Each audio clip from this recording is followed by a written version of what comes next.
ఆంధ్రప్రదేశ్ ఎన్నికల్లో అద్భుత విజయంతో రాజకీయంగా బలపడిన జనసేన పార్టీ ఇప్పుడు తెలంగాణ రాజకీయాల వైపు అడుగులు వేస్తోంది. రానున్న మున్సిపల్ ఎన్నికల్లో పోటీ చేస్తామని అధికారికంగా ప్రకటించడం ద్వారా పవన్ కళ్యాణ్ కొత్త రాజకీయ సందేశం ఇచ్చినట్లు రాజకీయ వర్గాలు విశ్లేషిస్తున్నాయి. ఇది కేవలం స్థానిక ఎన్నికల పోటీ మాత్రమేనా, లేక తెలంగాణలో దీర్ఘకాలిక రాజకీయ వ్యూహానికి తొలి అడిగేనా అన్న ప్రశ్నలు తెరపైకొస్తున్నాయి. మున్సిపల్ ఎన్నికలను జనసేన ఒక అవకాశంగా మలుచుకోవాలని చూస్తోంది. తక్కువ సమయంలో సాధ్యమైనన్ని స్థానాల్ని అభ్యర్థులను బరిలోకి దింపి తెలంగాణలో పార్టీ ఉనికిని ప్రజల్లోకి తీసుకెళ్లడమే ప్రాథమిక లక్ష్యంగా కనిపిస్తోంది. ఇప్పటికే కాంగ్రెస్, బీఆర్ఎస్, బీజేపీ మధ్య ట్రయాంగిల్ పోటీ కొనసాగుతోంది.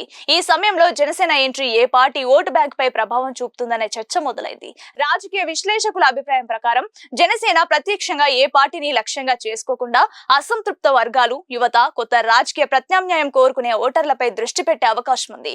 దీర్ఘకాలంలో ఇది ప్రధాన పార్టీలకు హెచ్చరికగా మారవచ్చునని అంటున్నారు. పవన్ కళ్యాణ్ ఇటీవల కొండగట్టులో పర్యటించి జనసేన క్యాడర్ లో ఉత్సాహం నింపారు. అప్పుడే తెలంగాణపై తన దృష్టిని స్పష్టంగా చూపించినట్లు భావిస్తున్నారు. చూడాలి మరి ఏం జరుగుతుందనేది.